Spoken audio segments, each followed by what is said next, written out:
Imagine being the biggest attraction in women's basketball and watching your value get packaged with a free hat. That's exactly what's happening ahead of the Indiana Fever's Tuesday night home game. The promotion comes from the very organization that once promised a different approach, and at the center of it is Amber Cox, the executive overseeing the business side of the franchise. What this strategy reveals about the Fever's view of Caitlin Clark should concern every fan paying attention. Clark isn't just another player on the roster. She's the driving force behind the team's success. She leads the WNBA in assists and transformed a franchise that spent years struggling into one of the league's biggest draws. In 2024, Indiana averaged more than 17,000 fans per game, both at home and on the road, largely because of Clark's impact. She elevated this franchise to a level it had never reached before. But front offices aren't judged by emotions, they're judged by decisions. And the decision currently displayed on the Fever's own ticket page speaks volumes. A quick look at the official site reveals bundled offers featuring tickets, meal vouchers, and co-branded hats starting at just $28. Add in university hat nights and email sign-up promotions for ticket deals, and the picture becomes even clearer.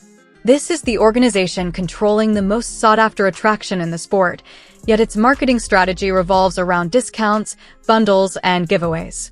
This is where the situation becomes difficult to ignore. Amber Cox isn't just another executive whose name appears on company paperwork. She arrived in Indiana in October 2024 as the Chief Operating Officer and General Manager, the person responsible for tickets, marketing, partnerships, and the business strategy behind the franchise. Before joining the Fever, she handled similar responsibilities with the Dallas Wings, helping drive ticket sales, partnerships, and multiple sellout crowds. Someone with that background understands exactly how valuable a star attraction can be. That's why the words she used during her introduction matter. In the team's own announcement, Cox emphasized that the organization was committed to investing in the Fever. That was the promise. But what matters most isn't what was said, it's what followed. 18 months later, the headline move isn't a stronger investment in the product. It's a discounted ticket package built around the very player who transformed the franchise. And that contrast between the promise and the reality is impossible to overlook. Take a moment to consider what Caitlin Clark represents to this organization. She's not a player a team should need to market around with giveaways. She's the reason demand exists in the first place. When a franchise possesses the most marketable athlete in the sport, yet its primary promotional strategy centers on free merchandise and bundled offers, it naturally raises questions.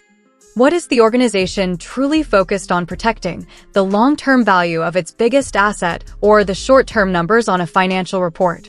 And what makes this even more interesting is what this promotion happens to be sitting beside. At first glance, a family night ticket package doesn't seem controversial. Promotions like these happen across the league all the time. The issue isn't the promotion itself, it's the context surrounding it. The same organization lowering ticket prices to boost attendance is also the one that ruled Caitlin Clark out just 100 minutes before a game in May without listing her on the injury report, resulting in a formal warning from the league. It's the same organization that revoked the credentials of Indianapolis' longest-serving beat reporter after he shared information with fans about Clark's condition. And it's the same front office overseeing a season that has fallen short of the expectations it set for itself before the year began. That reality leads to an unavoidable question. If the organization can act quickly when it comes to generating revenue, can it show the same urgency when it comes to protecting its most valuable player? Clark continues to deliver everything this franchise could ask for. She's averaging more than 20 points and 8 assists per game, leading the league in assists while ranking among the top scorers in the WNBA. These aren't numbers built on hype or reputation.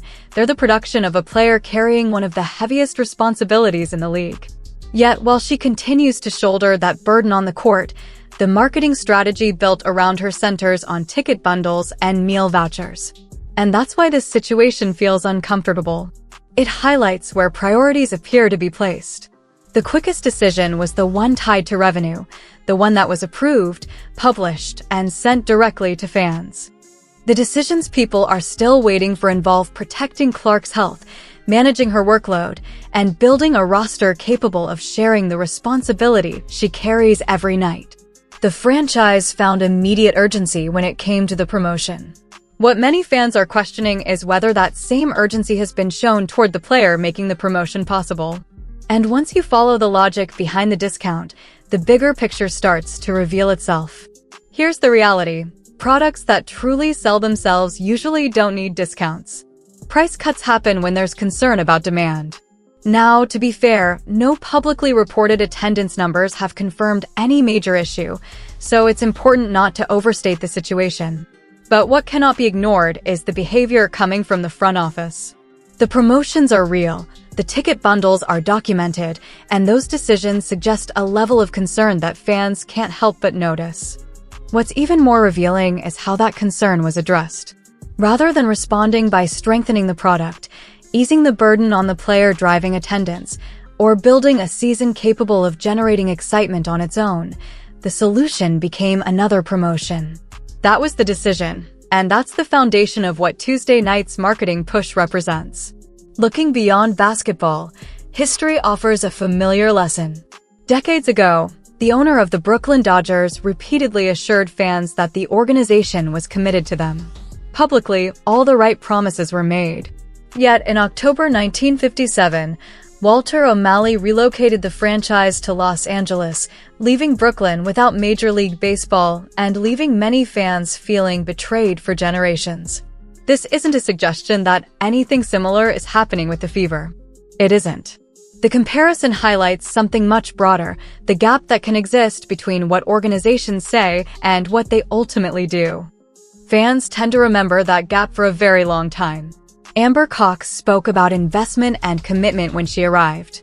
But when supporters visit the ticket page today, the message they see isn't centered on investment. It's centered on a hat, a meal, and a discounted ticket package, and for many observers, that contrast is impossible to ignore. But what would real investment actually look like? That's the question at the center of this entire discussion, because the difference between words and actions is where the story truly lives. Real investment means building enough depth around CaitlinClark so she isn't forced to carry an overwhelming workload while dealing with a back issue that has already surfaced multiple times this season. Real investment means treating her availability as the most valuable asset in the organization and managing it accordingly, rather than allowing it to become a constant uncertainty. Real investment means creating a product strong enough that fans fill the arena because of the quality of the basketball itself, not because a promotional giveaway is attached to the ticket. Yet none of those things appeared on the ticket page. What appeared was a discount. And a discount is the simplest and least expensive replacement for the investment that was originally promised. There is, however, one part of this situation that favors the fans, and it's something many people overlook. The power ultimately belongs to them. CaitlinClark's value wasn't created by executives in a boardroom. It's created every game night by the people who continue to fill the seats and support the team. The moment an organization begins treating that value as something to be discounted rather than protected, fans gain the right to decide what that value is truly worth. Amber Cox has spent her career understanding that reality better than most. And so do the people who have willingly paid premium prices to watch number 22 take the floor. One final detail makes the entire situation even more revealing. The Fever are not a struggling franchise desperately trying to attract attention. Instead, they appear to be responding to what looks like a perception issue as if it were a demand issue, and that distinction changes the conversation entirely. There's an important distinction that shouldn't be overlooked. Teams that genuinely struggle to attract fans often rely on discounts as a way to keep seats filled. But when a franchise has the most watched player in the sport and still chooses that path, it reflects a deliberate business decision rather than a necessity. And understanding the background behind that decision helps explain why this conversation matters.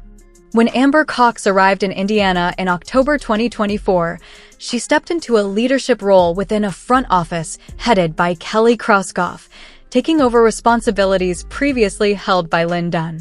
Before joining the Fever, Cox spent 2 seasons overseeing operations for the Dallas Wings, managing everything from ticket sales and communications to marketing and corporate partnerships. Her professional background is rooted in revenue generation, and that context is critical to understanding the choices being made today. This wasn't a random promotion created without direction.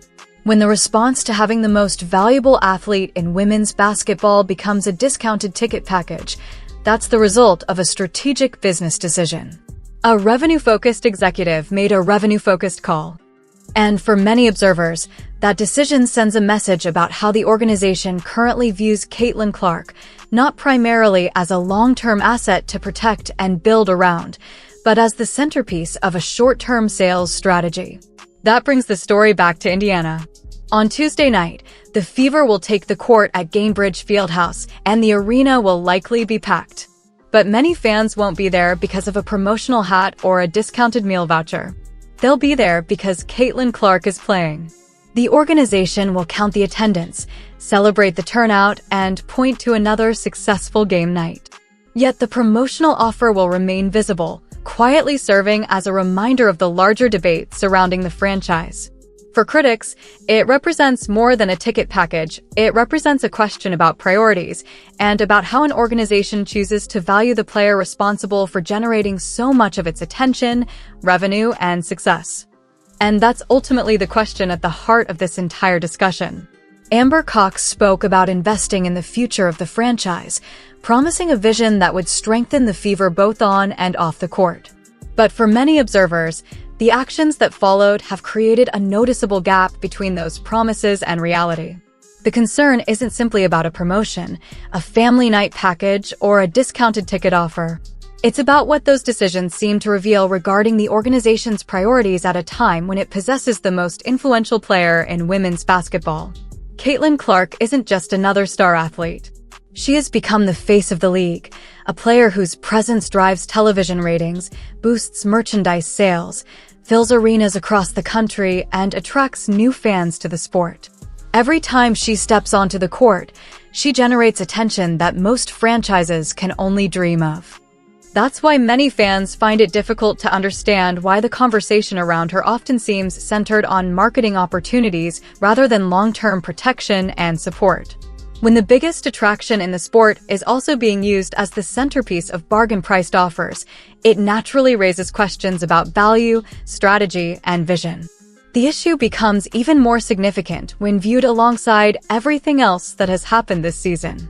Questions about injury management, concerns over workload, criticism of roster construction, and debates about communication from the organization have all contributed to a growing sense of frustration among portions of the fan base. On their own, a ticket promotion or discount package might not attract much attention. But when those promotions appear alongside unresolved concerns about the team's direction, they begin to symbolize something larger. Supporters aren't asking for fewer promotions. Every professional sports organization uses marketing campaigns to attract fans. What many people are asking for is evidence that the same level of urgency being applied to revenue generation is also being applied to protecting and maximizing the franchise's most valuable asset. Fans want to see investments in roster depth, player health, long-term planning, and championship contention. They want to believe that the organization is thinking beyond the next ticket sale and focusing on building something sustainable around the player who has transformed the franchise's profile. If the most valuable draw in women's basketball is treated as part of a discount package, who truly benefits from that decision today, and who could end up paying the price for it tomorrow? Is it simply smart business in a competitive entertainment market, or does it reflect a deeper issue in how the organization views its biggest star? That's the debate surrounding this situation, and it's one that continues to divide fans, analysts, and observers across the league. One thing is certain, CaitlinClark's impact extends far beyond a single game, a single season, or a single promotion. The decisions made around her now will shape how this franchise is viewed for years to come. Whether those decisions ultimately strengthen the Fever's future or become a source of regret remains to be seen. Now I want to hear from you. What's your take on the Fever's approach? Do you believe these promotions are simply smart business, or do they point to a larger issue within the organization? And if you were running the franchise, what would investment in CaitlinClark actually look like? Let me know your thoughts in the comments below.